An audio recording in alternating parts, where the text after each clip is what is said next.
I don't know if Val's on. I don't know if Val's on yet. I don't know. Does he normally record to his computer or to the cloud?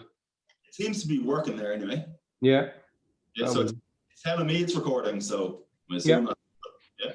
Yeah. I see it in the screen here. It says recording. So anyway, we'll figure out how to get it after the meeting. So no that's problem. It. Every day is a school day, isn't it? Yeah.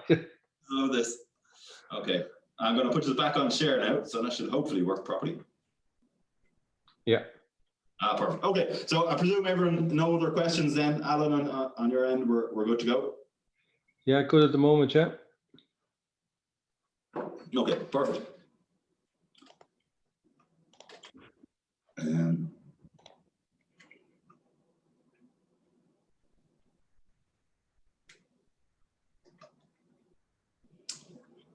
Okay, perfect. So we're going to start with the Irishman. So again, I suppose if I were to kind of call out the two differences really between Riders Tears and the Irishman, from obviously from a look and feel point of view, they're much different. You know, I would say that the Irishman brand is much more, I suppose, what you'd expect or what you'd expect from a premium whiskey brand. You know, it's that kind of a smaller, squatter bottle, and it's, you know, very much calls out things like, you know, we've got single malts, we've got age statements which are called out loud and clear on the label. So much more of what you'd expect, I think, from a premium whiskey. And whereas Riders Tears is obviously a bit more of a kind of contemporary approach. It's, you know, taller, slimmer, got a kind of bit more of an unusual name. But from a whiskey point of view, I would say, as a kind of a generalization, and there is exceptions, is I'd say that the Irishman range is a more malt focused range. So it's malt focused if it's a blend, and then obviously, like I said, we have, you know, a single malt. We've got single malt 12-year-olds. We've got single malt 17-year-olds. We've got single malt cask finishes. Whereas in the Riders Tears range, you know, we don't have one exception. Don't have any single malts, and it's a much more pot still focused range. So again, that'd be another kind of key takeout of what separates the two brands. I would say, generally speaking, Irishman is malt focused, and Riders Tears is more pot still focused.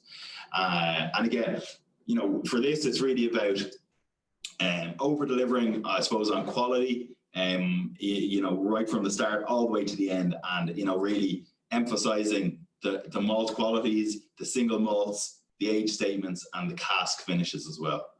So, you know, you can see there, this is the whole portfolio of essentially the core range that we have in the Irishman. So we're going to be tasting the Irishman Founders Reserve in a couple of seconds, but we also have Irishman single malt. We've got an Irishman single malt 12-year-old, which you can see. The white one you can see there is a single malt Marsala, is a Founders Marsala cask finish. We're going to be tasting a single malt Marsala cask finish. We've got the Caribbean cask finish you can see there as well. We've got the Irishman 17-year-old, and we also have the Irishman cask strength. And actually the Hot Irishman product, which I said is kind of the foundation of the company, you can actually see on the far right there as well.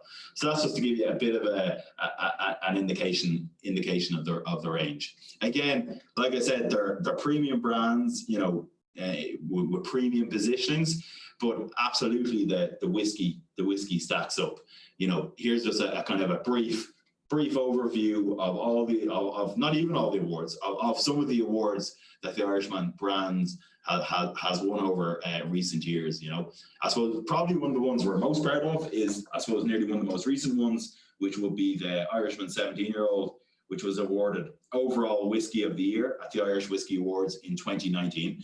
Because from our point of view, like everything, the Irish Whiskey Awards, because it's the home award, is probably the most important, or, you know, is one of the more important ones to us, just because it's so close to home. And to win Irish Whiskey of the Year was absolutely fantastic. And because of COVID, they're not doing Irish Whiskey of the Years this year, so we could probably claim we won it in 2019 and 2020. So we're probably going to claim that anyway. So again, but that's just one example of one of the wonderful awards that we've gotten over the years. And again, you know, when you're talking about premium whiskey, you know, the quality of the whiskey has to back up the premium pricing and the premium positioning.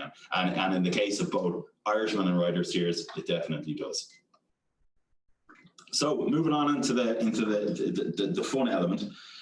So like I said, the first whiskey Bernard brought out, 2006, was the Irishman Founders Reserve. And actually, you know, one of the great things about the Founders Reserve is that the quality of the whiskey for the price point, and I actually feel it's definitely something that's not recognized in the Irish market. The quality of whiskey for the price point is fantastic. And this was purposely done by Bernard, because, like anyone, if you're setting up a new company, let alone a new Irish whiskey company, a new Irish whiskey brand, the first whiskey you bring out onto the market, you know, you're going to want some repeat customers and repeat business. So, you know, a decision was made right at the start that the Founders Reserve really have to deliver in terms of the whiskey and the quality, and it definitely does. Like, you can get Irishman Founders Reserve, you know, from between 35 to 40 euro in Ireland. And definitely at that price point, compared to some other whiskies out there, is absolutely fantastic. So Founders Reserve, again, like I said, the champagne of Irish whiskey. So we don't use any grain whiskey at all. So this is a blend of single malt and single pot still. So in terms of, I suppose, the makeup of that blend, it's about 70-30 malt versus pot still. So like I said, you know, the Irishman range is more malt focused, and you can see it in the blend there. It's about 70-30 malt whiskey versus single pot still whiskey. Again, as is traditional with Irish whiskies, it's triple distilled. It's aged in American oak bourbon barrels. Again, this is a non-age statement whiskey, but in terms of aging, you're looking between 5 and 8 years. Again, 100% distilled in copper pot stills, and it's a 40% ABV. So we're just going to move to taste. I'm just going to pour a little bit into a glass here. Just bear with me for 2 seconds. So I unfortunately am, as you can see from the background behind me, I'm still in the office here and still in work. So and we all know I'm definitely going to have to drive through a couple of checkpoints on the way home. So I'm going to taste sparingly throughout the session, unfortunately, with the joys of COVID. Okay, so once everyone has it there in a glass in front of them. Again, the first whiskey of the evening. So I would always recommend, just before you even trying to taste it, just have a little sip first, just to get your palate used to the alcohol and everything like that. So I'm just going to do that now. You know, the first sip's always just a bit of a shock to the palate, so just to kind of let it acclimatize.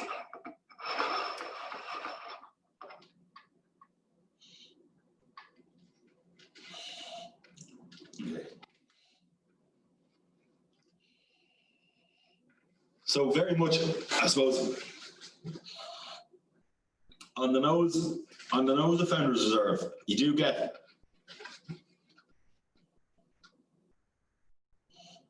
definitely get that kind of black pepper spiciness. Absolutely.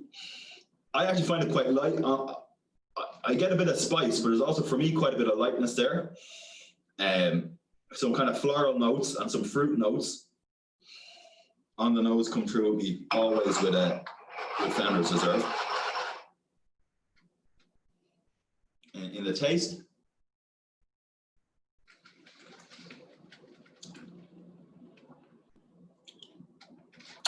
so I definitely, on the taste, yeah, I definitely do get some black kind of black pepper spice coming from the pot still, but I also definitely get a lot of those kind of malt notes through. I definitely pick up on those kind of digestive biscuit type notes going through. It's quite dry, but then towards the end, I definitely get lots of vanilla sweetness coming through from the bourbon cask there as well, and it's so I get that kind of vanilla sweetness, some of the kind of chocolate toffee notes I get, and it's a lovely mellow long finish I get from it there. Ian is just asking there, is first fill bourbon, is it? No, it's not first fill bourbon. We do have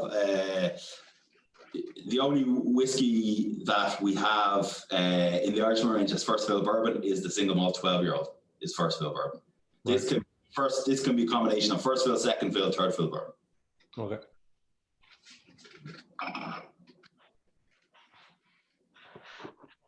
So have many people in the group tasted it before? Is it or is it everyone's kind of some people's first time tasting? Certainly, I've had it before, yeah. Okay. So for me, like I said, I really enjoy Fender Reserve. You know, for the quality of the whiskey, I think it's fantastic. I find it very, very easy to drink, very, very, very approachable, and are kind of a really good whiskey to kind of kick off a tasting session with.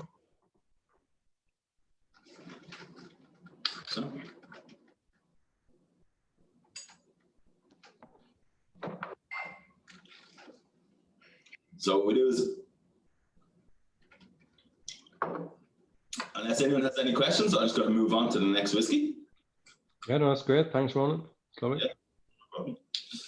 Ali, you keep an eye on the time there if you want me to, if I'm talking too much or talking enough. No, we're doing good. We're only half an hour in, so. Perfect. Well, I suppose. So as part of the core range, I suppose, like I kind of showed you earlier on, we have the Founders Reserve. We have a single malt finish. The single malt is 100% single malt, but it's also, I suppose, it's matured in bourbon and Oloroso sherry casks. We also then do a single malt 12-year-old, which is first fill bourbon casks, and obviously it's an age statement with 12 years old. And then we also do a yearly edition of a cask strength finish. So we do like a 2018 Founders Reserve cask strength, 2019 and 2020 cask strength as well. But we've also started, like I said, Bernard's always kind of experimenting and exploring different kind of finishes and stuff, and kind of seeing what you can do. And Bernard's actually built up quite an extensive network of contacts just from years, I suppose, of going around Europe and meeting different people. Quite an extensive network of, cognac producers or rum producers, or people who own wineries and things like that. So Bernard's got a great network that he's able to kind of tap up when he wants to try and experiment with different finishes. And it's not always terribly easy to get high quality casks, so rum casks, or high quality cognac or Marsala casks. So it's great that Bernard has this network, and we tap into it. And again, you're going to be seeing, I think over the last number of years, we've done some really exciting cask finishes. I've seen what's in the pipeline for next year. So it's, there's definitely some exciting stuff happening there. And this is what this is, which is we did this for the first time, I think, about two and a half years ago, which is the Irishman Caribbean cask finish. So it's a fantastic whiskey. So this is, it's Founders Reserve, that's been finished for 6 months in Chairman's Reserve rum cask. So I presume most of these are probably have probably heard of the Chairman's Reserve rum. Again, rum. It's a premium rum from St. Lucia in the Caribbean. So this whiskey, we do a number of casks, and I've finished them for minimum 6 months in the rum cask. So I actually think I'm just going to pour a little drop here. I'm talking to you. I won't taste it all, but it's 46% ABV, and it's also non-chill filtered as well. So everything we're getting from the rum casks, we're leaving it in there. We're doing it at a slightly higher ABV as well. And I actually think you get you really see the impact on the flavor from the rum cask finish. So you'll definitely, if somebody's have some of the Founders Reserve left, it could be good to do a little side-by-side comparison tasting, so you'll be able to see the influence the rum cask on it.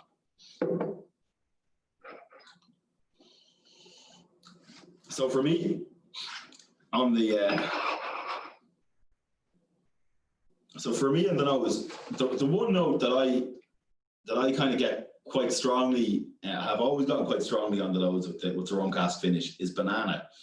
You know, I get banana nearly straight away on the nose when I smell the rum cask finish. I don't know if anyone else is picking that up, but you know, other people pick up, you know, some other kind of apricots and some other fruits. But for me, the nose is, I just instantly get banana from it.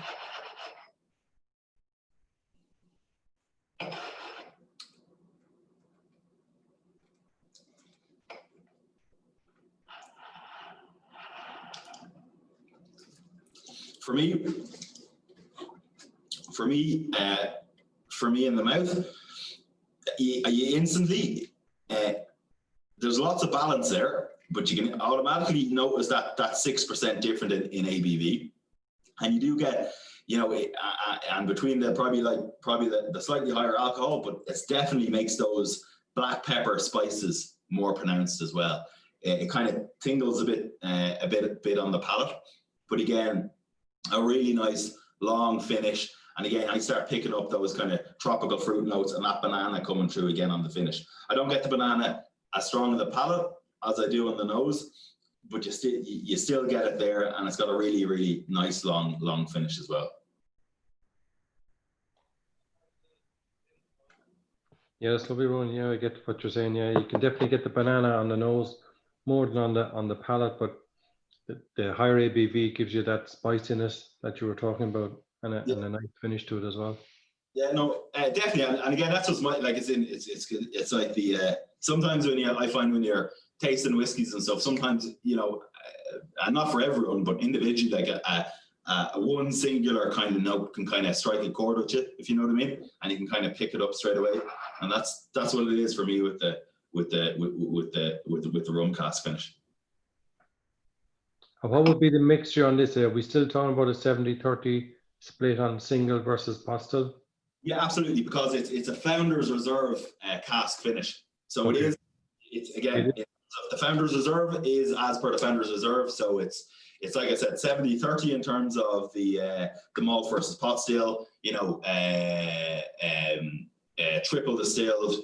And you know, in terms of age, you know, still 5 to 8 years in bourbon. I suppose the only difference between the Founders we use in this versus the Founders we just tasted would be the ABV, because obviously we bring the standard Founders Reserve down to 40%.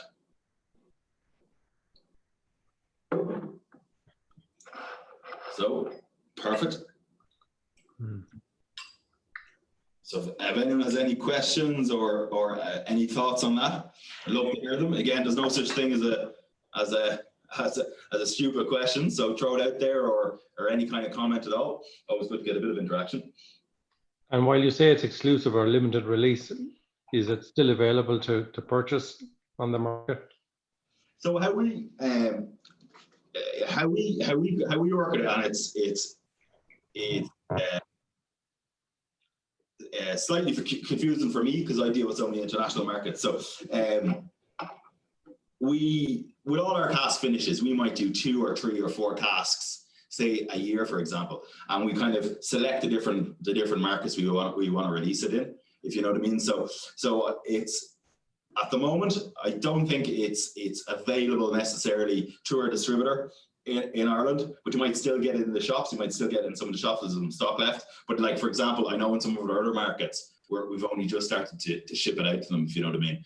So in Ireland, it might still be available in a couple, but at the moment, our distributor in Ireland is sold out of it, I suppose, is the easiest way of looking at it. Right. Does that make sense? So that was actually quite a complicated answer to your question. So I hope it made. You just kept them for other markets as well, basically. So.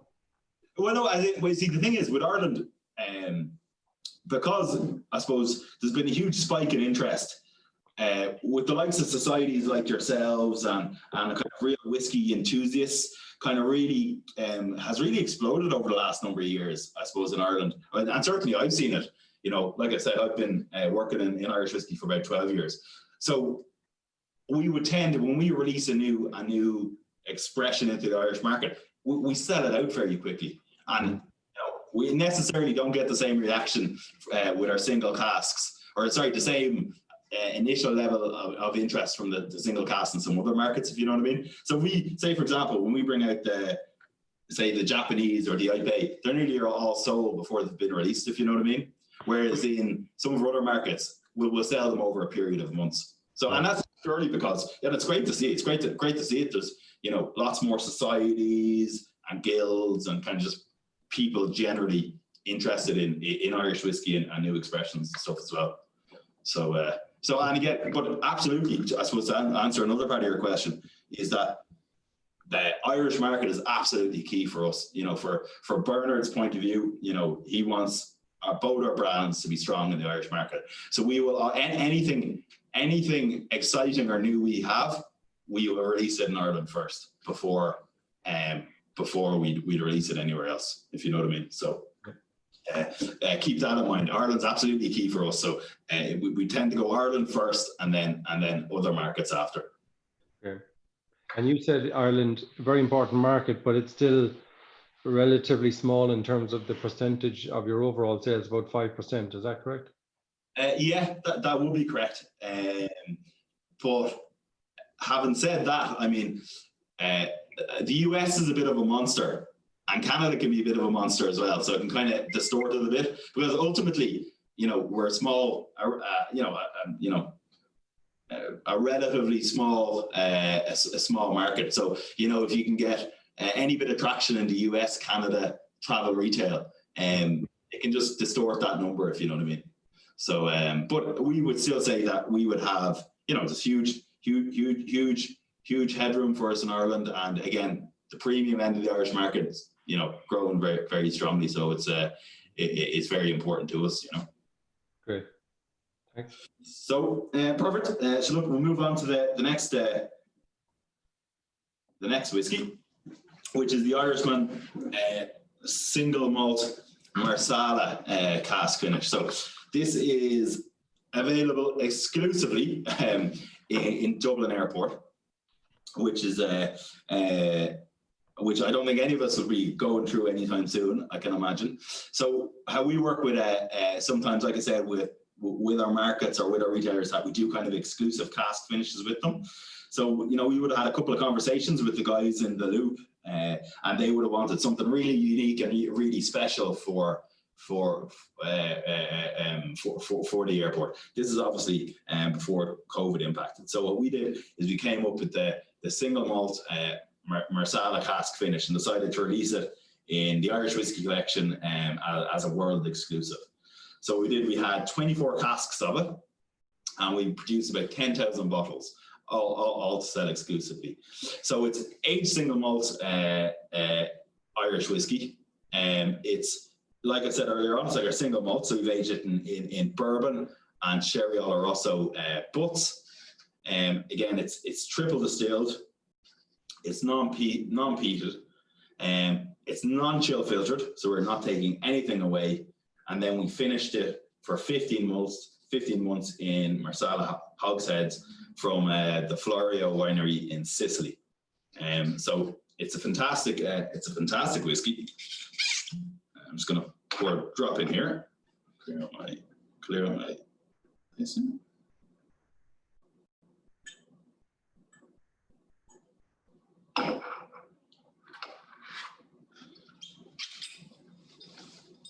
So that's quite a while since I've had this, or even tried it at all.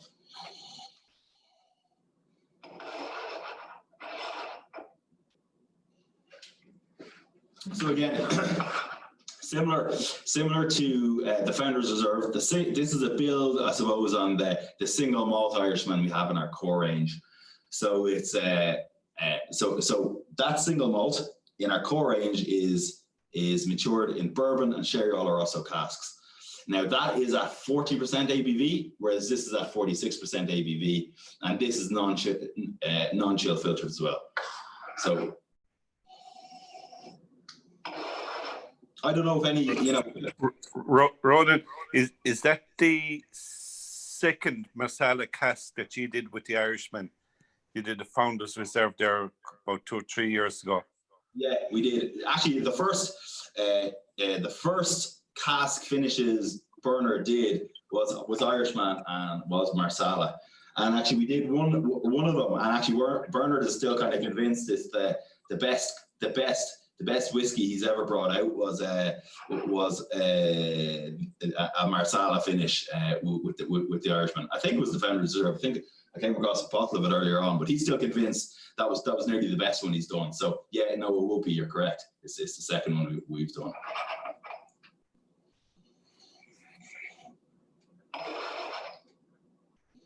So I don't know if any of you guys have a particular preference for, malt whiskies over grain or blends or pot stills. I know personally, again, it's all subjective. I'm more of a pot still fan versus a single malt fan. I don't know if any of you guys have a particular preference, but for me, from a pot still point of view, I prefer the kind of the oiliness and the mouthfeel and the spiciness of pot still whiskey over that kind of dry, digestive, kind of biscuity, malty notes that you get from single malts.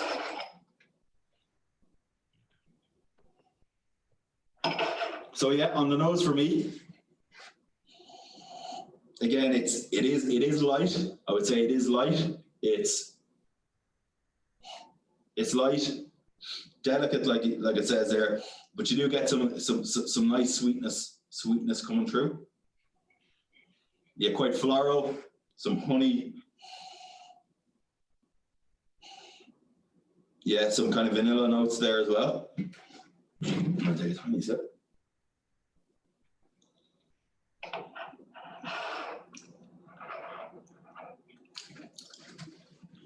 Yeah, very much for me. On the palate, I definitely get those fig notes coming through on the palate very strongly. I find it quite dry in the palate. And definitely I find the lots of kind of biscuity cereal notes coming through on the palate as well. But it's well balanced and a nice kind of long lingering finish as well. That's a lovely finish, yeah, sure. Picking up too much personally. I'm not picking up too much spiciness personally, but it's nice. It's nice and balanced, and it's a nice long finish. Very nice, yeah. What do people think? A few texts coming here. Yeah, beautifully balanced. Beautiful drop, big step up from a great foundation, Killian was saying. Yeah. The favorite so far for a few people, well, one person. Hey, JB. Is it your first time trying that whiskey? Yeah, certainly my first. I haven't had the Marsala one before, so and 46% is lovely. I think going from 40 to 46 does wonders for most whiskies, to be honest. But maybe that's just my palate. But it's a lovely finish on that. No, I think you're right, and I suppose you can always add a drop or two, or you can always come back in ABV, if you know what I mean. Yes, you can't go forward, so you can always add a drop or two, you know what I mean. So, like I find some of the best, I find a lot of cask strength finishes, cask strength whiskies can really benefit from just a tiny drop or two of water, but then I also find that it can vary from cask strength to cask strength. Some are lovely at cask strength, duetting to them, but some really just open up and come alive with just the tiniest drop of water as well, Yeah. And what's the price point on that one in the airport then, if you were going to purchase it? Good question. I think I can just double check after the presentation. I think off the top of my head, I think it could be €125. Right. That's just bringing to mind. But if you want, I can just double check after it. Or if someone if you looked at the Loop online. One of them, we'll get one of the guys to Google that there, because who was asking that your price point? That was George. Yeah. So I'd say if the guy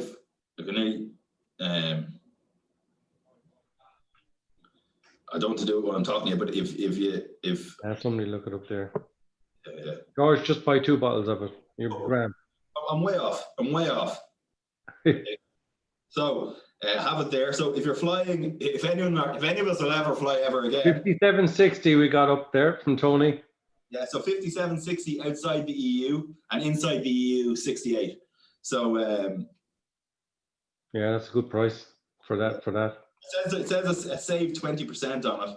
So I know with the lack of, so it's probably going off the slightly higher price, but I know there's actually some great deals in Dublin Airport at the moment on the whiskies for obvious reasons. So Yeah, you could book a really cheap flight somewhere for about €20. Go to the airport, walk through and walk back out again, and get a good few deals on whiskey. Oh, absolutely. I think, yeah, I don't think is that you're able to do that, aren't you? Yeah, there's nothing stopping you as long as you're saying you're not leaving the EU, or I suppose paying the. Well, if you're not going outside the EU, then you're just going to shop, really, aren't you?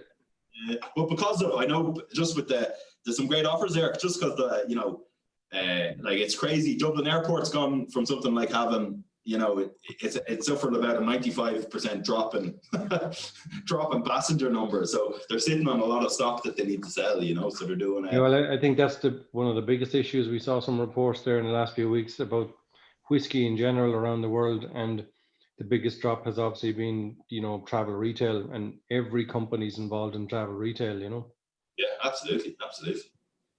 So again, it is, yeah, we're feeling that shock at the moment. So hopefully it'll come back soon, because the thing about the travel retail channel is it's quite, you sell a lot of these types of expressions, and it's all high quality stuff as well, so it's it can be a big impact.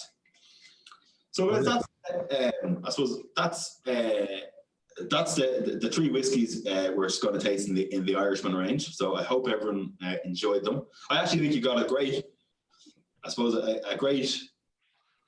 range there. Actually, obviously you got the first in the range and the entry level into it, but you also had a single malt there, and I also experienced the rum cask finish and the Marsala cask finish. So a good kind of a good overview. Yeah, thank you.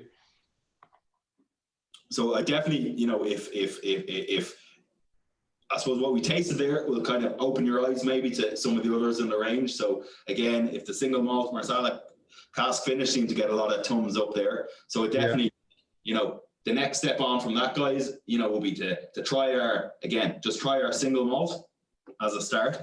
It's fantastic. Then the 12-year-old single malt that we have, and then if you really want to push the boat out, try and get your hands on a bottle of the 17-year-old single malt cherry cask finish as well. Oh yeah, the 17-year-old is a fantastic drop, and hard to get and limited enough. Yeah, Dublin Airport as well. I'd say they're one of the only people with stock at the moment of it, I'd say. Yeah. So okay, so we're going to move on to the Riders Tiers, Riders Tiers range now. So, like I said, this is the second brand Bernard bought out in about 2009. So, just a little bit about the I suppose the name and the brand story and kind of where it came from. So, like I said earlier on, both the 2 brands kind of are kind of highlight this style of the champagne of Irish whiskey, which was this blend of malt and pot still. And this was a type of whiskey, or a blend of whiskey, that was very much the norm and very much consumed around the turn of the century. So this is the type of whiskey that this is the style of whiskey that many of the kind of great Irish writers, poets and playwrights, this is the style of whiskey they would have drank, because it was a style of whiskey that was popular at the time. And so kind of as a bit of a nod and a salute to these Irish writers, Bernard decided to call this blend of whiskey, or this style of whiskey, or this brand of whiskey, Riders Tiers. So again, as we all know, whiskey is great for overcoming writer's block and getting the creative juices flowing. And also, like when Irish writers cried, they cried tears of whiskey. So it all just kind of made sense. And Bernard said, look, I'm going to bring out an Irish whiskey called Riders Tiers. So, when we're talking about these writers, like, who are they? Or, the great names, the James Joyces, the Oscar Wildes, the John and Swifts of this world. Bram Stokers, the Seamus Heaney. So these are the great Irish writers that we're giving a bit of a salute to, and a bit of a nod when we're drinking Writers' Tears. So that's, again, this is a bit of a background on the name of the brand, because it's a question that I always get asked.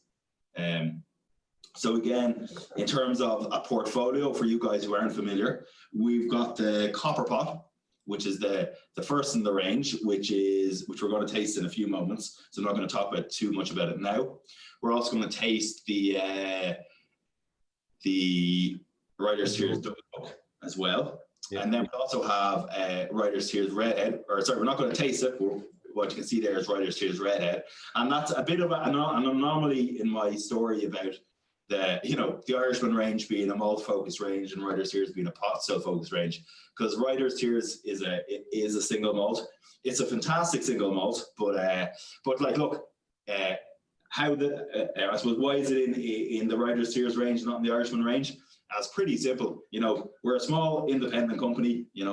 Bernard wanted to do it, so he did it. So as simple as that. He kind of got the idea, wanted to do a nice single malt, wanted to do it Writers' Tears, like the name Redhead, when he was in the process. So it's his company, so he did it. So there it is.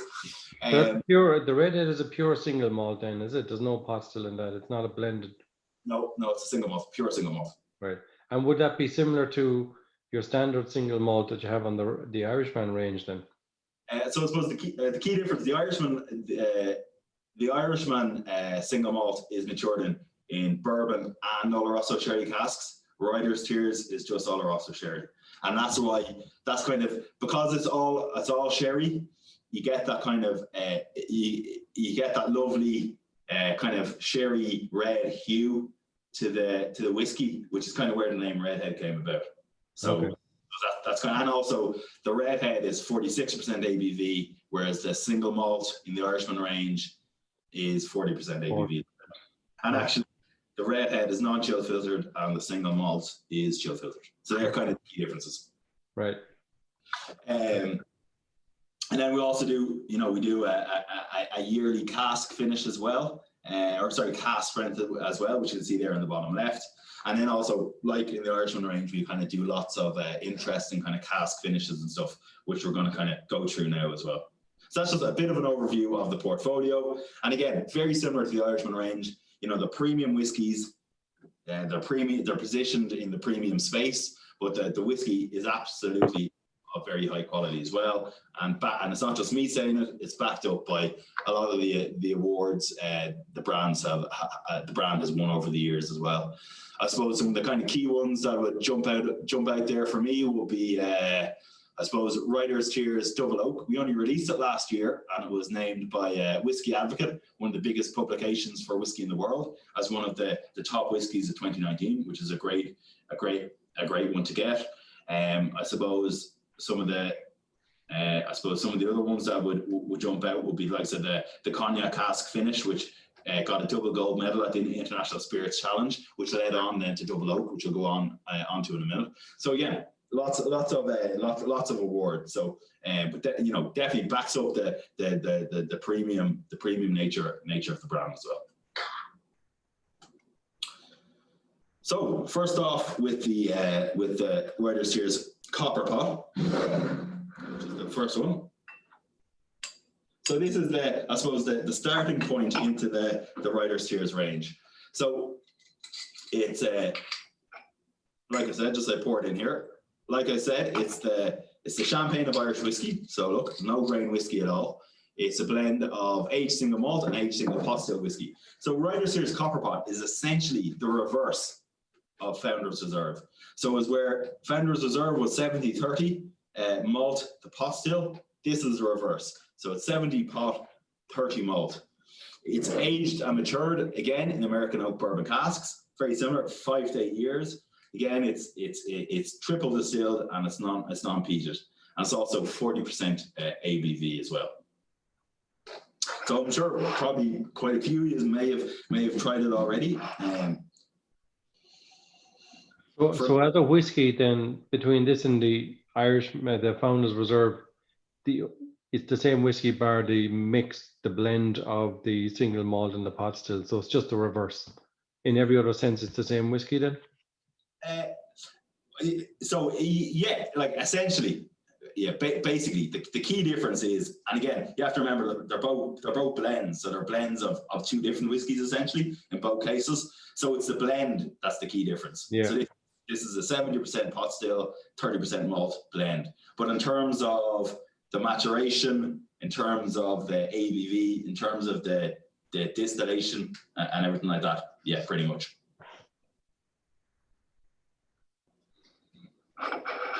But you can, and again, it's always a very good comparison to do. You know, if you want to kind of to see the difference in influence and style on, you know, your distillate and your grain and those two things. If you taste Fender's Reserve and Copper Pot side by side, you're able to see the difference in having an increased amount of pot still or single malt in the blend. You know.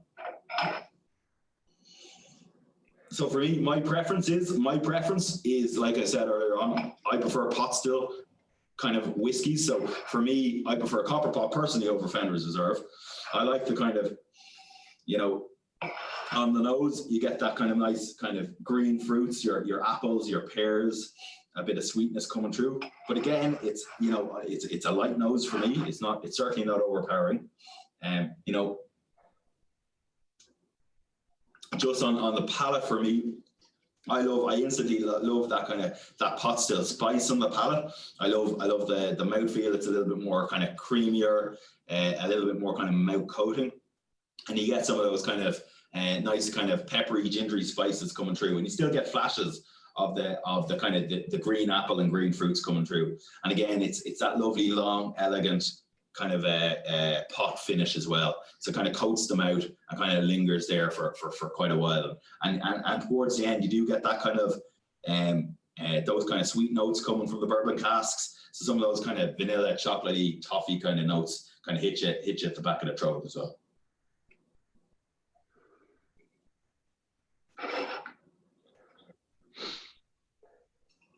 Yeah, I just see a comment there from Kathy. She was in, was her first introduction to premium whiskey, and it was actually my first one as well. And I think my second one was the Red Heads, going back a good few years when it got released. So a lot of people have been introduced to good whiskey through Writer's Tears, it looks like. That's good to hear. Well, that's what we're here for. So that's great. Oh, great to hear that. And again, it is, you know, Copper Pot is a good introduction to premium whiskey because it's, you know, look, it's at a decent price. You know, you get great whiskey for the price. You know, it's nice and approachable. It's not, you know, it's like I said, it's nicely balanced, and there's, you know, a nice kind of oiliness, a nice kind of sweetness and spice coming from it. So you could definitely, you know, if you were to taste, you know, a Jameson original or a Bushmills original, Tullamore Dew original versus a Copper Pot, you know, I definitely think you notice the difference in quality and why you're paying extra for it. So it is, in my opinion, a good introduction. So another question there from Ian. He was just asking if you know what the average age of the Copper Pot is. Yeah, so again, because it's very similar to Fender's Reserve, it's 5 to 8 years. So a non-age statement, but 5 to 8 years. Right.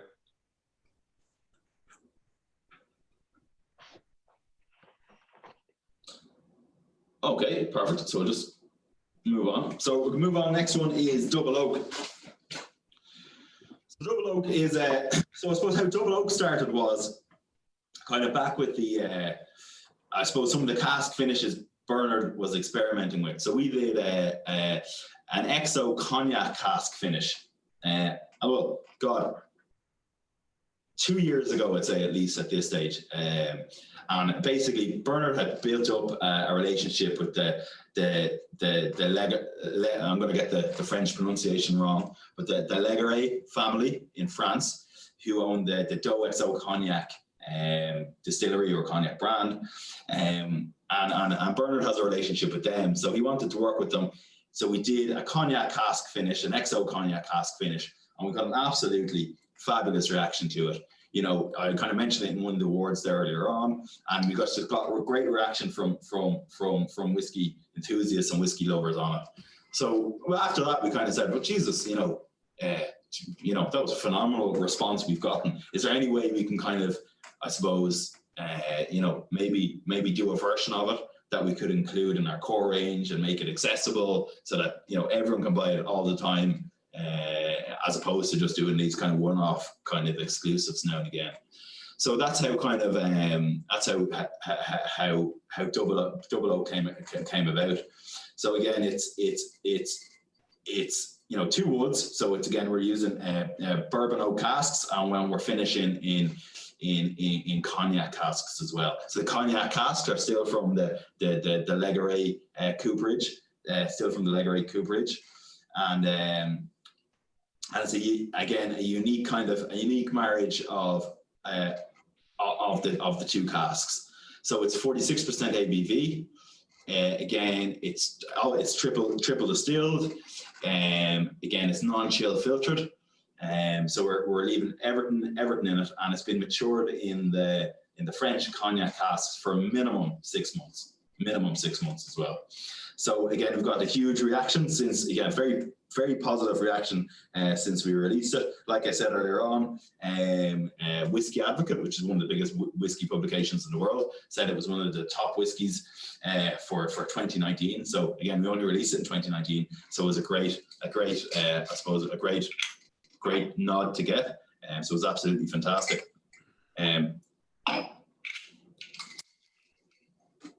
So again, this is the same as copper pot, but the finish is in the cognac cask, and it's obviously a higher ABV. There's a little more nuance to it than that. So it's actually, I suppose, what you can nearly call a vatting. So basically, it's Ryder's Tears copper pot blended with Ryder's Tears copper pot that has been finished in the French cognac casks as well. Right. The 2 have been blended together, and also then it's at a higher ABV and non-chill filtered. Okay, it's lovely. So slightly different than say the Caribbean cask finish with the Founders Reserve, which was Founders Reserve just finished in the Caribbean cask. So it's slightly different. Ronan, you also did the Marsala finished in the Writer's Tears. Yeah. Yeah. So we've done that a couple. Yeah. So we did Marsala finish in Writer's Tears a couple of times. And still available. Actually, I think it's still available at the moment in the Irish market. Again, quite popular. Very popular. It's not I suppose the difference. It's not one of our core range, whereas Double O is part of our core range now, if you know what I mean. So we're still doing the Marsala cask finishes on kind of on a single cask type basis as well. Right. Yeah. I thought it suited the Writer's Tears brand. Yeah, I mean, it's one of the things. And we'll probably touch on it in a couple of whiskeys time, but when you do these different finishes and different experimentations, you start to see what works and what doesn't work, and what might be a better fit for the say a malt finish, or say Founders Reserve, or what might be better for Writer's Tears, which is more kind of, like I said, pot still focused. So as you kind of experiment, you start to pick out kind of what works better with different styles at different ABVs, with different finishes, with different lengths of time and stuff.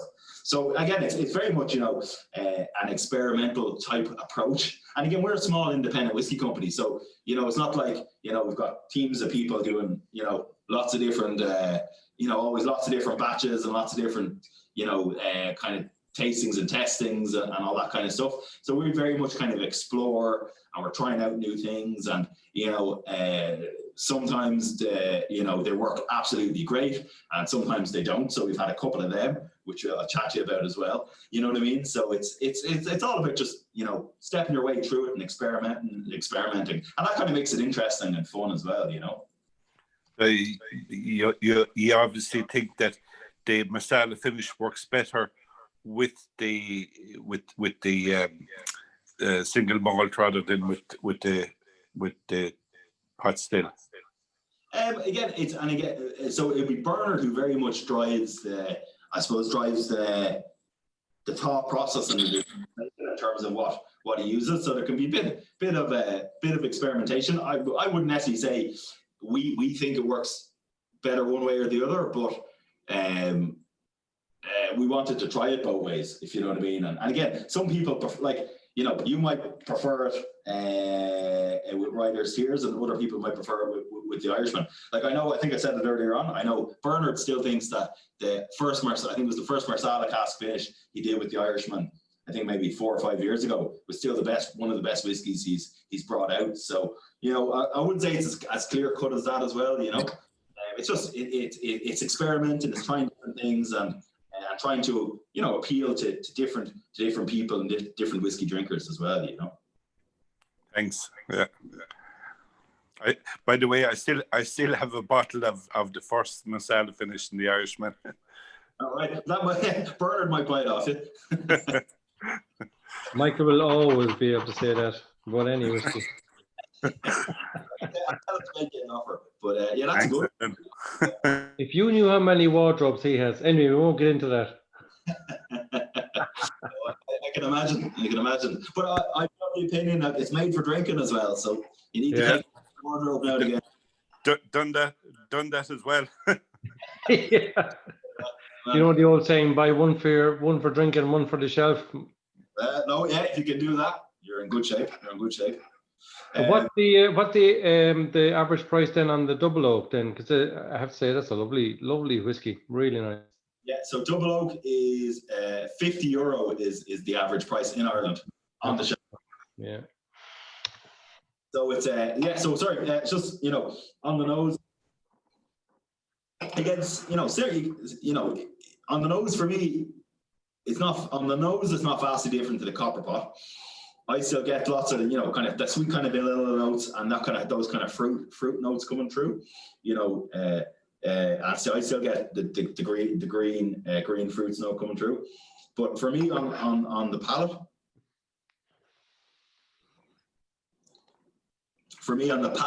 is where I definitely get the influence of the cognac cask coming through. So you get that kind of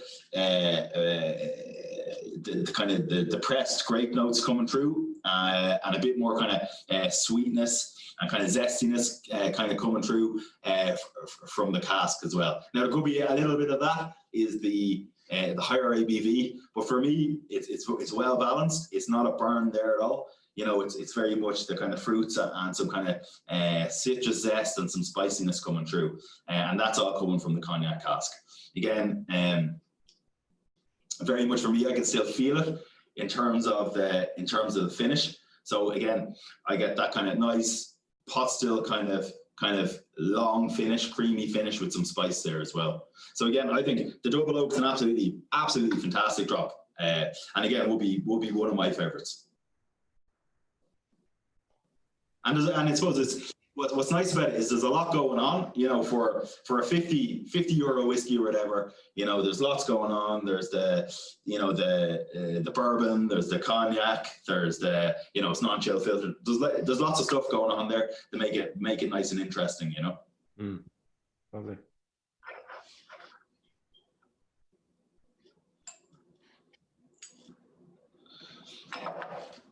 So perfect. That's the double oak. I'm going to move on. Okay, so this is one we did this for the first time last year. It's the Riders Tears Mizunara or Japanese cask finish. For me, if you were to ask me, what's one of my favorite kind of cask finishes or looks at the cask finishes, is definitely the Japanese cask finish. I absolutely, and for me, a lot of it is to do with I just love the look of it. I love the packaging and I love the bottle. I think it's really distinctive.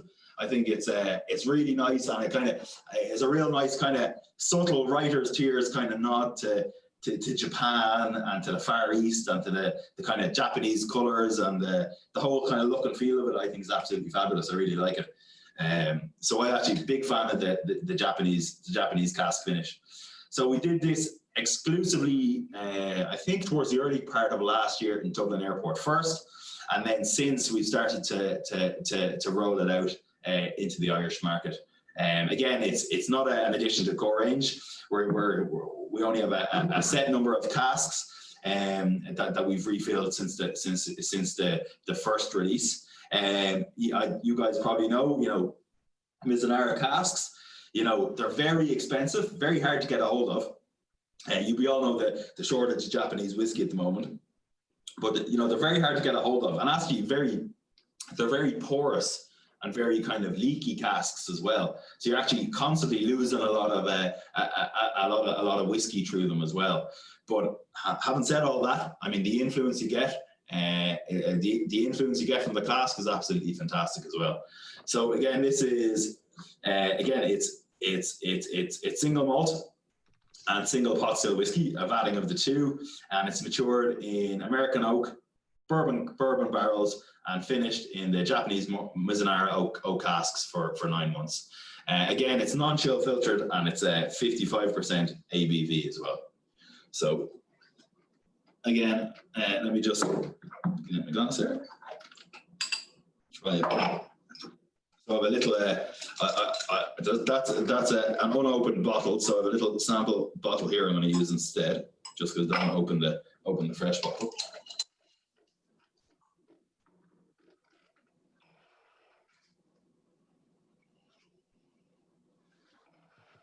So I suppose this is the first of the, I suppose we've kind of taken a jump here in ABV. So we've taken a jump up in ABV up to the cask strengths now. So this is 55% ABV. So, always good maybe to try it once without water. And if you feel it's a bit punchy for you, you can always add literally a drop or two and just open it up a bit and open up some of those flavors as well.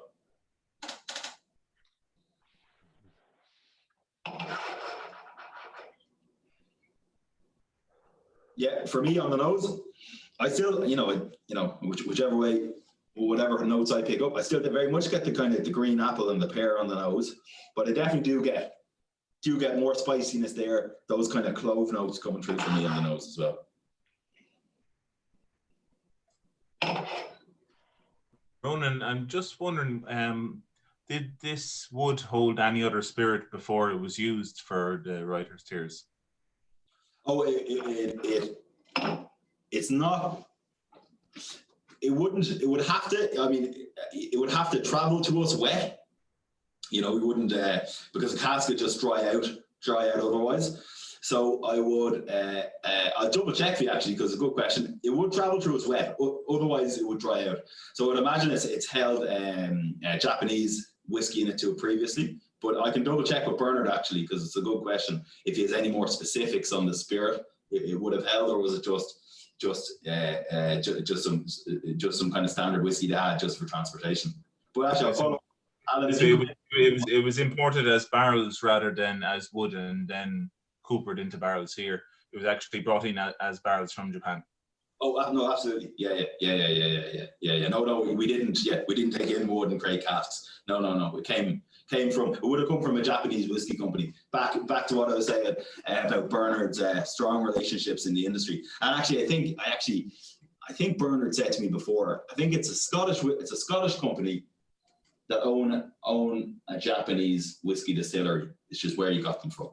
So okay. I can double check that. But yeah, so we definitely import them as casks, not as wood. And I know for shipping purposes, you never ship casks dry because the whole thing just dries out and it just doesn't work. So but let me follow up on that because it's a good question actually. Perfect, thank you very much. So yeah, so for me, like I said, on the nose, I still get the pears, the apples, the green fruits coming through, but I definitely get that spiciness, that clove coming through. Again,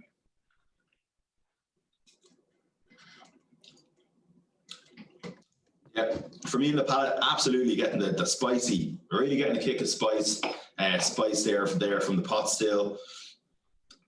Again, I'm not too sure if I get Japanese incense, but I definitely get lots of the clove, the pepper and some kind of sweetness coming through there as well. And it's a little bit more drying, I think, than copper pot would be, probably due to the slightly higher ABV as well. But again, a lovely long lingering finish coming through there as well.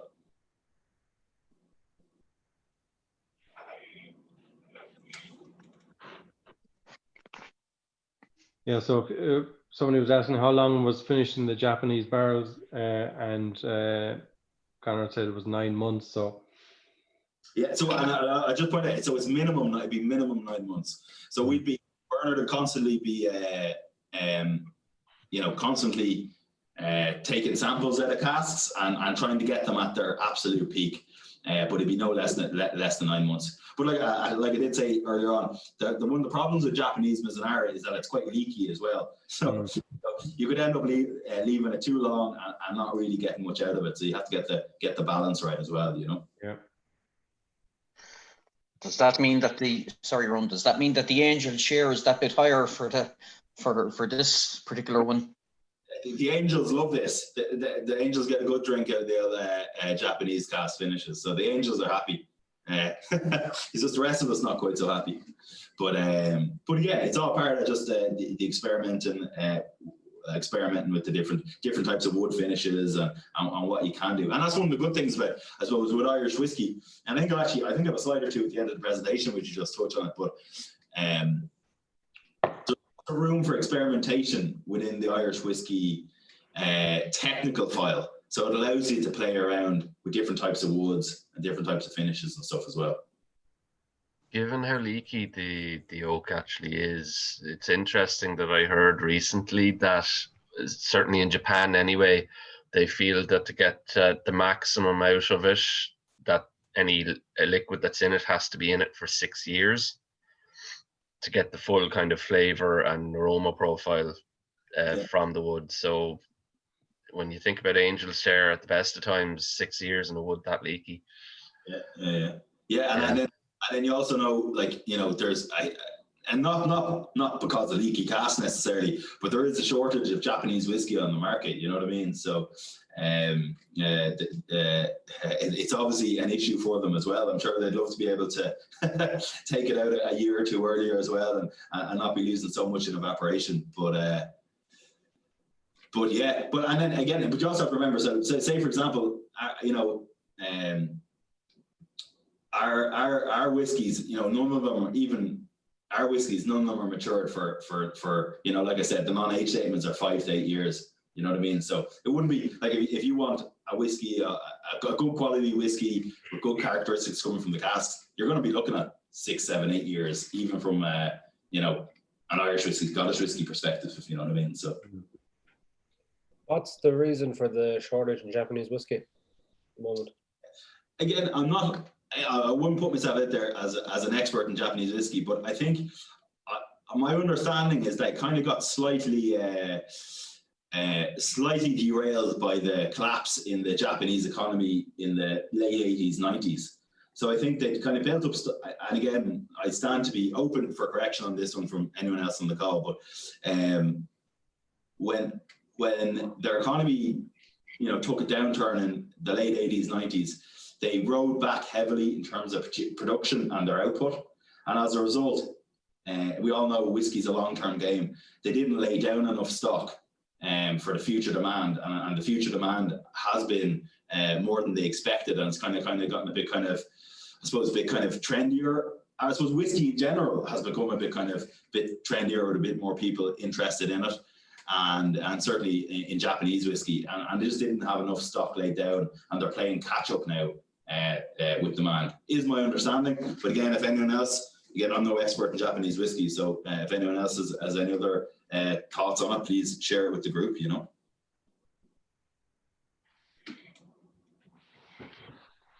I'll go with that one. I believe you. Yeah. And I suppose that's probably We've enough we're trying to learn now with Irish whiskey and Scotch whiskey besides going all the way to Japan. And anyway, a lot of people say it's just Scotch anyway. But well, maybe. But I suppose some of it actually is Scotch.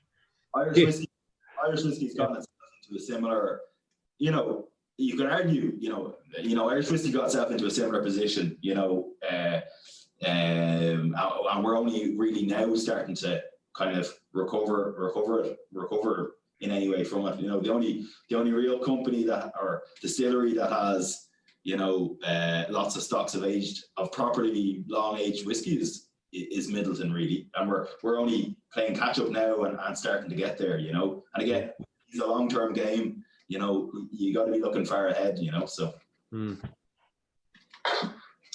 All right, so we'll move on. Well, that's a lovely whiskey, yeah. A lot of people saying that they absolutely love this, and it's a hard enough one to get, if at all.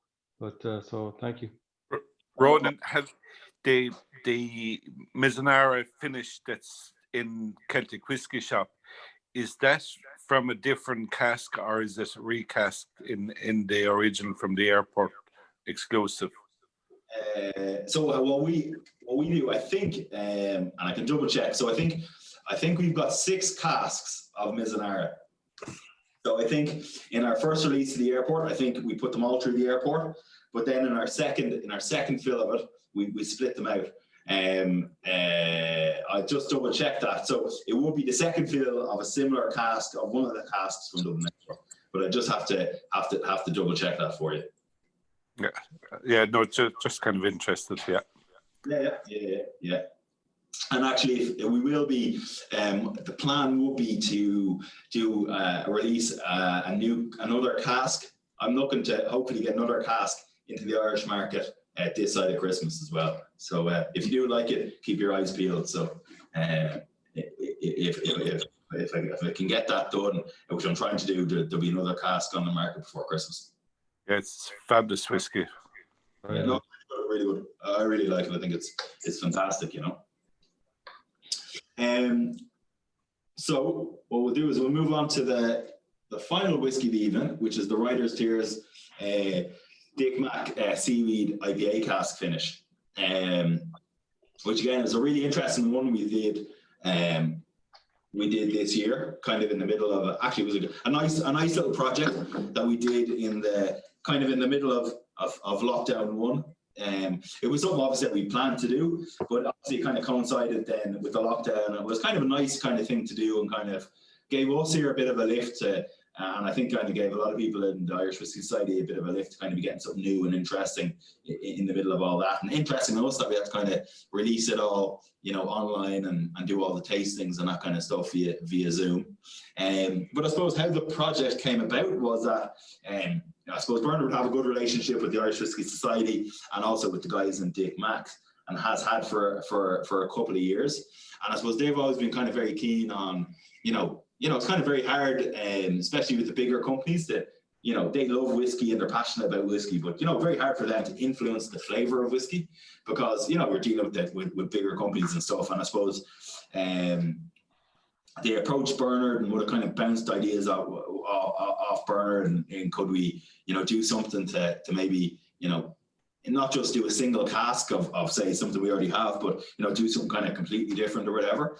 And Bernard open to it and get good relationship there. So a couple of years ago at this stage, they brought out a coffee stout finish. I don't know if any of you guys remember that.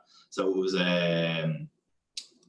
it was a Founders Reserve coffee and one of the Dick Mac's coffee stout barrels that they would have done. And when I finished it in. So we did that about, I think it was about, not this year, it must have been last year. So it'd be 2019. So when I referred to earlier on that sometimes there's like things that work and things that don't work. From a production point of view, the coffee stout finish was a bit of a nightmare because again, the guys had this idea that I wanted to do a kind of coffee stout finish, rang Bernard up. They said they had a barrel that they just used for the coffee stout, and could we fill it with whiskey and could we finish it for a couple of months or whatever. So Bernard was like, yeah, brilliant, bring it on up. So again, brought it up, did it. But the barrel they brought up, there must have been quite a bit of beer still in the barrel, and if it wasn't in the barrel, it was definitely in the wood. So we matured it, and we're getting some fantastic flavors all the way along. And but it was only when we went to bottle it which we came up with some kind of big challenges because it must have been quite a lot of sediment from the stout, or quite a lot of beer still in the cask. We were really struggling with getting it nice and clear. So we were filtering it, trying to get this sediment out of it. But you know, I think we worked very hard to try and do it, and managed to get it down to I suppose an acceptable level that from a kind of a production point of view and a consumer point of view. But we're never able to get it, you know, as clear as some of the, say, the whiskey you're drinking there in front of you. The whiskey that if anyone got a hold of one of those bottles, you can still see quite a bit of sediment in it. Again, didn't affect the flavor at all. You know, fantastic flavor, fantastic finish, but still quite a bit of sediment in it. And it's like it's trial and error, some of this stuff. You know, in terms of what works and what doesn't work. And I suppose the coffee stout was a bit of a learning that, you know, we would have realized that, you know, that's probably not one we're going to do again. And it's certainly not one you could do, you know, to the general public. Because it's okay maybe when you're doing it, you know, specifically maybe for a group like yourselves or the Irish Whiskey Society, where everyone's kind of on board and kind of understands the process. But, you know, you couldn't really roll that one out to the market because, not that, like I said, from a taste point of view, absolutely no issue. But, you know, people would be wondering what all this stuff floating in their whiskey is. So, but having said that, the guys came back to, Finn and Peter came back to Bernard and said they did a kind of a seaweed IPA, in the brew house. And again, they said, look, we would actually, you know, it's kind of, it's dingle seaweed, and you know, it's something we would love to try with Writer's Tears, and let's try and do something similar again, and we've got a cask, let's fill it up and let's mature it and let's see what the influence is. So that's really how kind of the seaweed IPA cask finish came about. Again, it was one single cask, so about 306 bottles, all individually numbered. It was a 14-month finish in the seaweed IPA barrel, at cask strength at 56.3%, and again, non-chill filtered. And again, we did it kind of exclusively through Dick Max and through the Irish Whiskey Society as well. So very hard to get your hands on this bottle, as far as I know. You guys might tell me different, but I think it's hard enough to get a hold of. And so it was only sold through the Irish Whiskey Association. Yeah, exactly. So so it was one again. They would have approached us with it. So we've one single cask. So what we did was, it was one cask. So 306 bottles. Allocation was first put out to the Irish Whiskey Society. So those members had an opportunity to buy a bottle, and then whatever was left over, we sold directly to Dick Max. So that's kind of, again, it's like, but again, only one bottle, 306 casks, or 306 bottles, which is about 50 cases. So stuff. It's fantastic whiskey, man. So, again, I haven't really tried this one too much. I tried it once when we first bottled it. I don't think I've tried it since.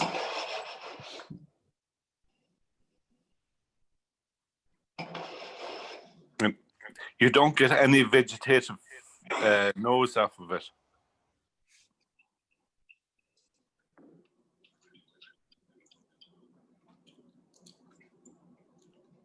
No, I agree with you.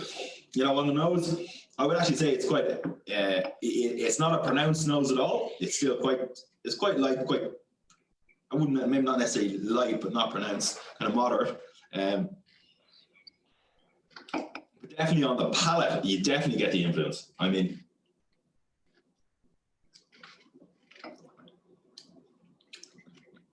it doesn't really make sense.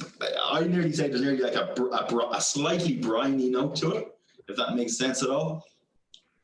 But it's definitely a couple of people saying it's the saltiness they're getting. You know, I mean, I don't think it's definitively a seaweed taste or flavor. It's more that briny, salty flavor people are getting from it. Yeah, I would say that as well. Yeah. It's kind of, I'm not sure if I personally say salty, but definitely I'd say that kind of, definitely some kind of a briny. It's an unusual note to it. Definitely an unusual note. There's a note there on the palate, that briny note that we haven't picked up at all in any of the other whiskies. You know what I mean? So definitely get that influence coming through. Again, it's high ABV at 56%, but for me, very well balanced. There's no burn there at all for me. And again, a lovely long kind of a lovely long finish to it as well. So I think it's definitely a very individual, a very unique whiskey. You know what I mean? Lots going on there. Yeah, very interesting. Very interesting. I think if you compare it to another seaweed offering that's out there, there's a huge difference in it. Yeah, there's none of that left in your house, but there's loads of the other one, is it?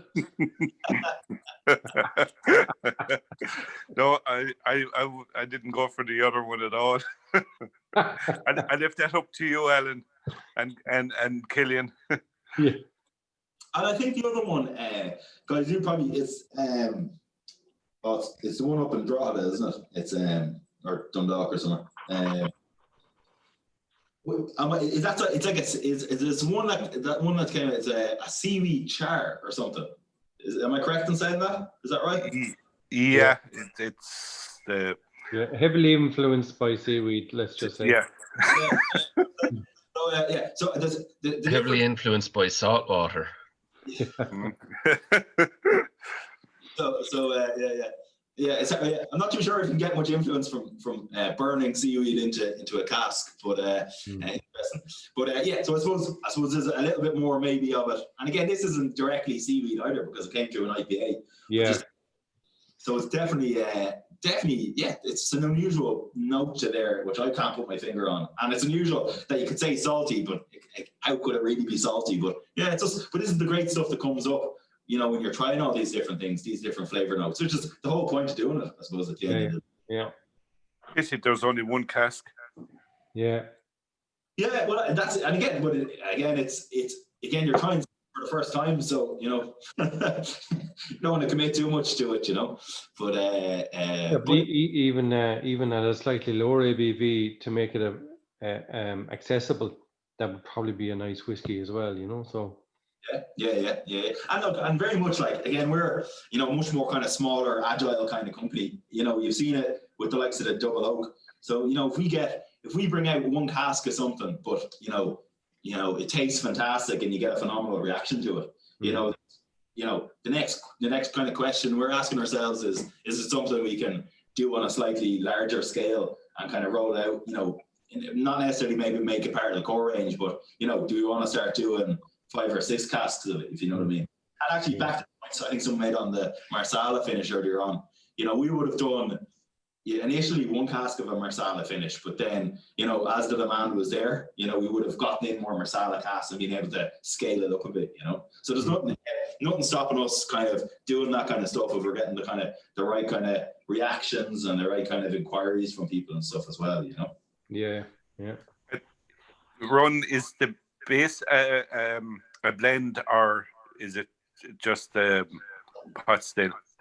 No, the base is the copper pot. The base, yeah. Base. Yeah. It's important for us as well because you're always trying to, as much as you want to appeal to whiskey enthusiasts and things, but you do kind of need to relate it back to your core range as well, if you know what I mean. So it kind of makes sense and it's a bit of a build, and kind of creates a bit of a halo effect and some kind of conversation around the whiskies as well, you know what I mean? As opposed to doing a complete solo run on it. So guys, that's pretty much that's all the whiskies this evening. A couple of more slides, but again, maybe I'll let you guys. I'll just go through 1 or 2 slides that I think you might be interested in. It's nothing major. Maybe give you an opportunity to, if you haven't already polished off all the whiskies, kind of maybe go back to your favorite one and let's have a bit of a chat towards the end about everyone's favorites and any kind of questions or feedback or anything like that you guys might have. Let's just all just kind of sit back there for a second and enjoy it. Are we okay for time there, Alan? Yeah, no, we're fine. Yeah, it's 9:15, so we're actually you've done really well to get all that information in. Thanks a lot, Ronan, because Normally they're way over, and people are getting tired. But no, it was brilliant so far. So yeah, we've another at least 15-20 minutes, and then we'll see how people are in questions. So. Okay, well, again, the next couple of slides are going to take that. So if anyone has any questions at all or anything they want to throw at me towards the end, yeah, please feel free to a couple of minutes there to have a think. But just sit back and, you know, just sit away. I'd be curious just to get feedback on the various whiskies and I suppose the various cask finishes from you guys, and then just curious as to what is, you know, what is all, you know, did you all have individual favorites, or is there a bit of a consensus there? But look, the last couple of slides, there's nothing major here, but just some of the kind of trends you see and kind of maybe some of the reasons why we're doing what we're doing. So we're definitely seeing, you know, a trend, particularly in Irish whiskey, for cask finishes and innovation. And that's one of the reasons why, and I have another slide in a second, but some of the reasons why we're kind of, you know, we're experimenting and doing different things. There's definitely a lot more interest in the Irish market in it and in the whiskey, Irish whiskey category in general. So it's great to kind of be experimenting, and it's great to have different kind of talking points. And the great thing about Irish whiskey, which I'll show you in a second, is there's scope in Irish whiskey for this, which is not necessarily there in other whiskey categories as well. I suppose we very much play in the premium space, which I kind of said all the way along. Kind of champagne of Irish whiskey, don't use grain whiskey at all. It's just pot still and malt or a blend of the two. And the thing is, you know, that's very much where the growth in whiskey is coming from at the moment, and in Irish whiskey. Yeah, again, huge amount of volume at the standard level, but the really exciting growth and kind of exciting future we feel is in the premium and above market as well. And again, you're getting this trend. Absolutely, I think everyone probably would see it. Of kind of, you know, people drinking less, but drinking higher quality alcohol as well. So not just in spirits or not just in whiskey. I mean, you see it in gin. You know, definitely seeing it in gin in Ireland in the last number of years. We nearly went too far on the other side of it. We were paying about €50 for a gin and tonic. But you're definitely seeing it. And even in craft beer and stuff, people are, you know, not just trying to get what's cheapest out there anymore. They're looking for interesting things, trying to support local distilleries, local breweries, all that kind of stuff as well. And yeah, definitely we're seeing it. Again, obviously COVID's had a big impact, but, you know, pre-COVID definitely having a big interest and a big interest in cocktails and cocktail culture. And again, that trend of, you know, drinking, like I said, drinking less, but drinking better, if you know what I mean. And definitely playing into cocktail culture. So we're very much feel like we're playing to these kind of core whiskey trends as well. And it's definitely part of our I suppose, of our strategy. I suppose, look, what I'm saying about that premiumization and why it is exciting, you know, you can see that, like right there, is that whiskey is the largest contributor to global spirits growth. Irish whiskey is a core part of that, and even within that, you know, the really exciting growth is coming through the premium, super premium, and kind of ultra premium segments of the market as well. So it's definitely an area we're targeting and trying to play in. And again, we're never going to see a Writer's Tears or an Irishman, you know, playing in the standard category. And again, nothing wrong with the standard category, but it's not where we're looking to go, if you know what I mean. Like I kind of said to you early on, guys, one of the great things about Irish whiskey, and again, there's a lot of talk about Irish whiskey, I suppose the Irish whiskey technical file, and, you know, what you can do and what you can't do, et cetera, with Irish whiskey. But I'd still like to point out in a lot of cases, there's a lot more flexibility in the Irish whiskey technical file than you can get in the likes of some other categories, you know, such as cognac, you know, such as American whiskey and things like that. And Canadian whiskey as well. There's quite a lot of flexibility there. I actually quite like this chart. It's a good chart just for showing what you can do. You know, the different raw materials you can use, be it, you know, malted barley, unmalted barley, rye, you know, maize, peated barley, you know, the different soil types. Again, a lot of talk about terroir down in Waterford, lads.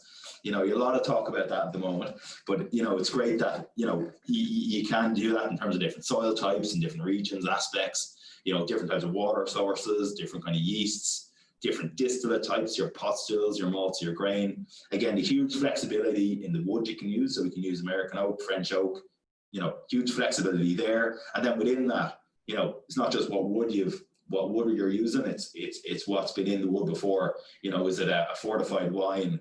Is it a rum? Is it a cognac? Is it a beer? Again, how many fills? Is it a virgin cask? Is it first fill, second fill, third fill? And again, even in maturation in numbers of years. So actually, there's huge scope for innovation there within the Irish whiskey category. That gives you huge scope for experimentation as well. So it's just a nice little kind of chart just to see what's possible, and kind of get the creative juice of thinking of if you're trying to do something different, how you can go about doing it as well. So that was pretty much it in terms of what I wanted to kind of share with you. So I've done a fair bit of talking. So what I'd like to, again, just open up the floor. I'd love to hear, again, just feedback from yourselves in terms of, what you thought of the whiskies, what your favorite was. And again, if you have any questions at all, I'll be happy to hear them. So I'm going to stop sharing my presentation now and just push this up on full screen. And then if anyone has any questions or any feedback at all, I'd love to hear it. Thanks, Ronan.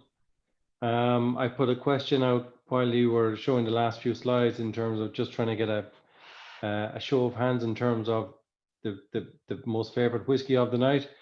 And as you can imagine, it's quite varied. But I think, from a core range, you're probably looking at the double oak or double wood and the Marsala cask for the Irishman.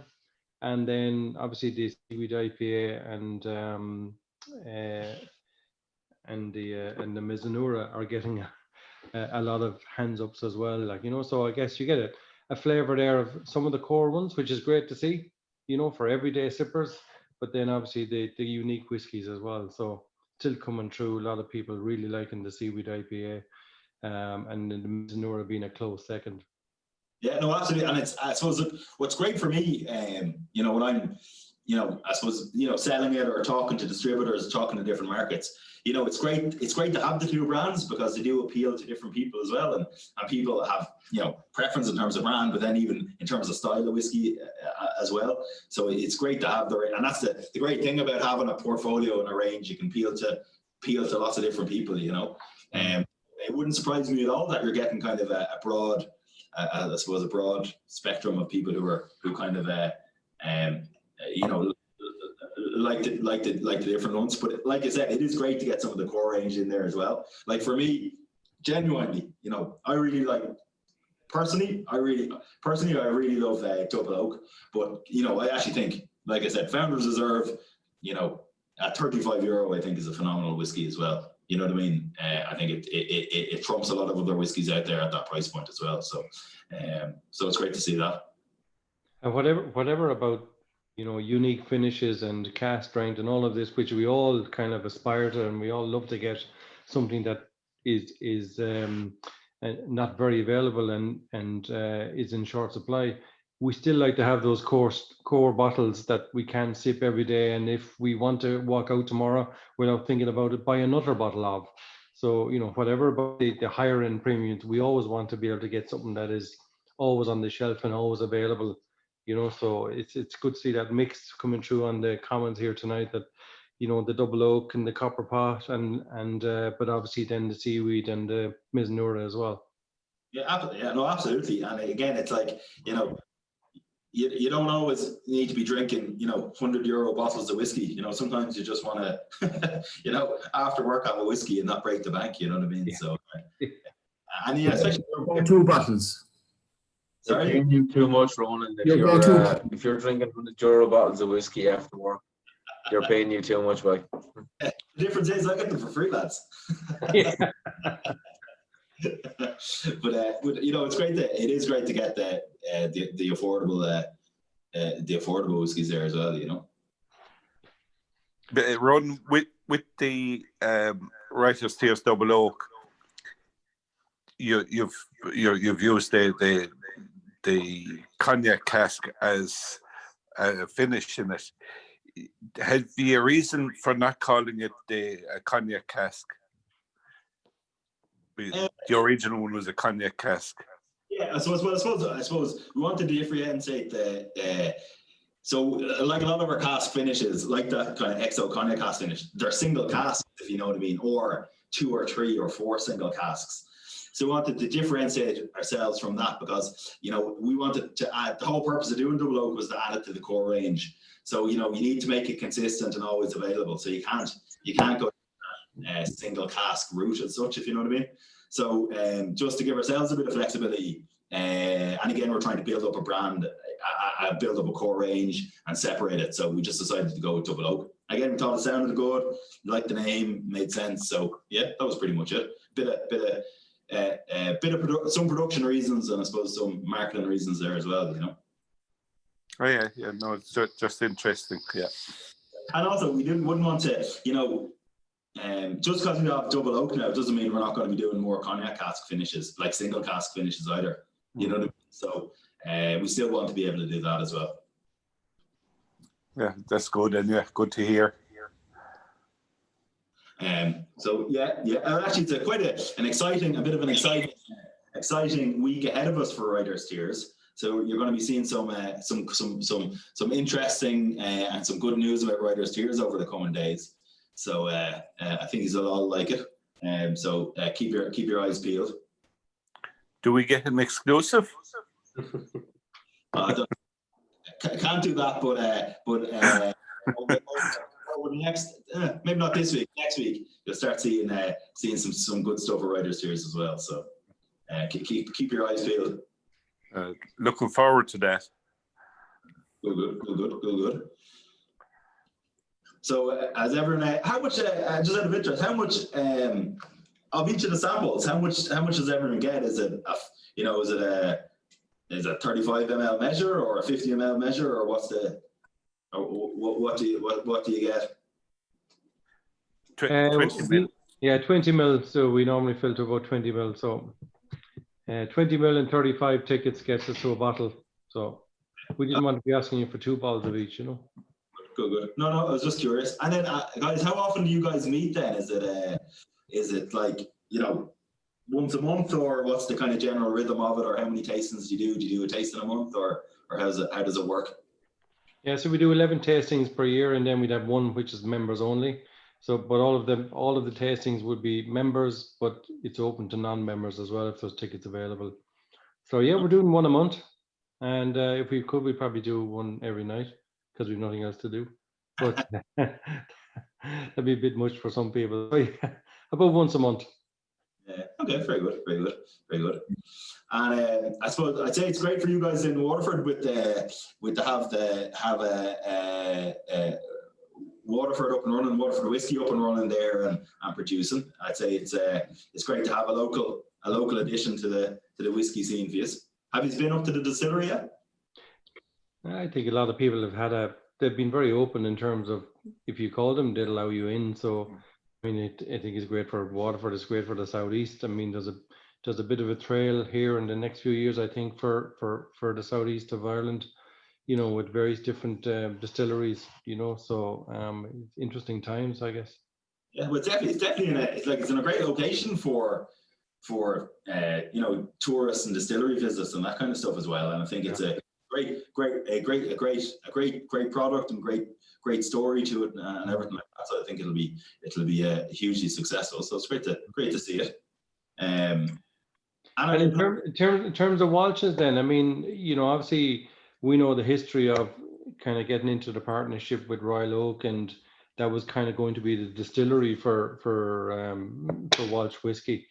But you know, that's separated now, so it's sourced whiskey which is finished, you know, in your own bespoke way. Is that going to be that way for the next few years, or do you have any other plans to kind of get back into distilling at some stage in the future? Yeah, well, I'd say you know, from Bernard's point of view, you know, so I suppose the Royal Oak adventure is part of the history of the company. You know what I mean? So it's not like, you know, there's, you know, so we were open to like, you know, talking about it, and you know, it is a big part of Bernard's history and the history of Walsh whiskey. I would say, you know, it wouldn't put Bernard off. You know, I think he definitely still has a dream of having a distillery. it wouldn't put him off partnering with someone, but I think if he was to do it, it wouldn't be on the like Royal Oak's a big distillery, like in terms of capacity and output and stuff. So it might be something a little bit more on the boutique side of it, if you know what I mean. Yeah. But I'd say it's still definitely much probably a dream of Bernard's. So I don't think that chapter is closed as such. Circle back, I suppose one of the good things was that the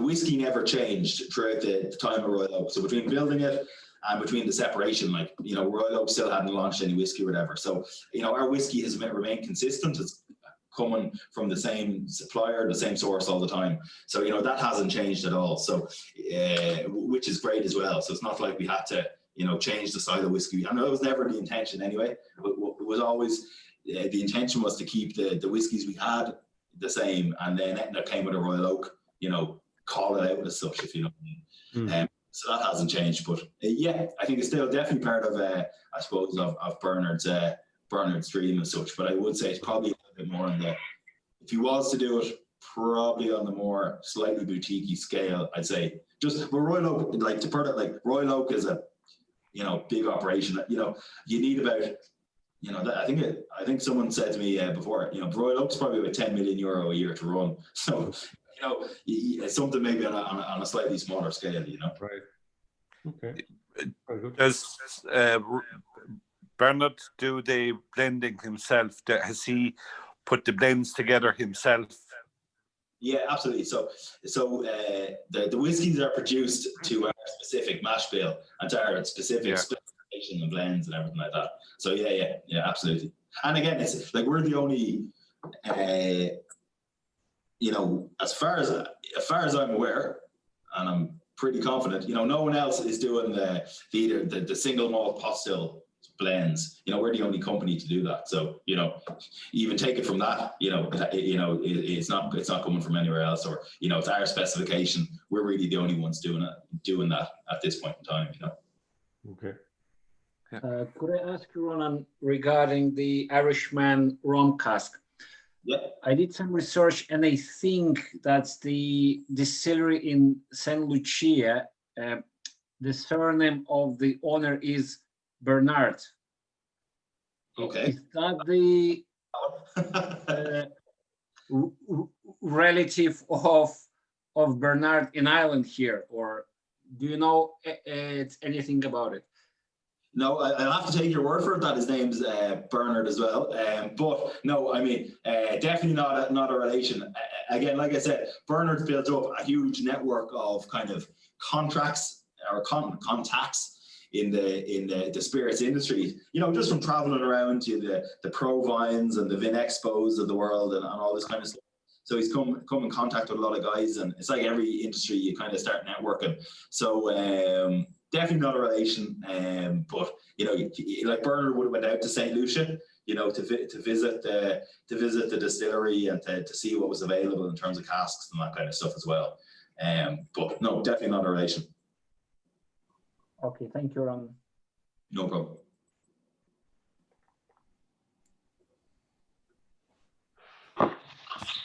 Okay, so unless anybody has any other questions, Ronan, Simsy, it's about 9:30, so we've got our 2 hours, and very entertaining. Thanks very much, and very informative as well, and some really nice whiskies there from your core range as well as the unique bottlings. So thanks for your time, and unless there's any other questions, guys, we'll leave Ronan go.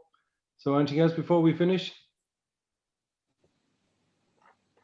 No, that's a good sign, Ron.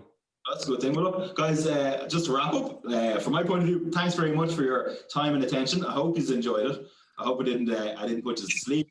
Again, nice thing to do. I actually think these kind of online tastings and everything are the way forward. Compared to having to, I think they're a great way to taste a selection of whiskies and to do it in the comfort of your own home and stuff. So I think it's great. Again, I'm glad to be able to give you guys the opportunity to taste some of our core range and also some of the kind of more different cask finishes and stuff we had, and some of the kind of real unique stuff like the seaweed IPA finish. So yeah, thanks very much. I hope you keep enjoying the whiskies, and I wish us all the best of luck with the futures of society, and hopefully hopefully we'll get to do it again with you guys. Alan, I'd definitely be very much open to doing it again in the future at some stage. So keep in touch, and again, if you ever have any kind of questions or anything like that we can help you with, you have our details, so please don't hesitate to contact us. Brilliant. That's great, Ronan. Thanks very much. Thanks a million. And looking forward to next week. You're after putting the cat amongst the pigeons. All right. Michael always likes to have a new bottle to look forward to about every 2 days. You must be joking, mate. Now, Ronan, before you finish, will you hand me back the host so then I can finish the recording and finish it up? So absolutely. 2 seconds there. 1 second. There you go. Yeah, that's good. All right. Perfect. All right, guys. Well, look, all right, Ronan. Thanks a lot for your time. And thanks very much, Ronan. That was class night. Absolutely brilliant. Thanks, Ronan. Thanks, enjoy the rest of it. Enjoy the whiskey. Cheers, Ron. Cheers. I have a bottle of double oak ordered already. Good. Good man, Ray. That'll keep Ronan happy as he goes through the checkpoints on the way home. All right. Brilliant, guys. Thanks very much. Mind yourselves. Yeah. Goodbye. Right. Thanks, guys. Bye-bye. Hi, Val. How are you? I'm good. I missed half of it, so sorry, guys. Just came back. Yeah. So it seems like it was a very nice event.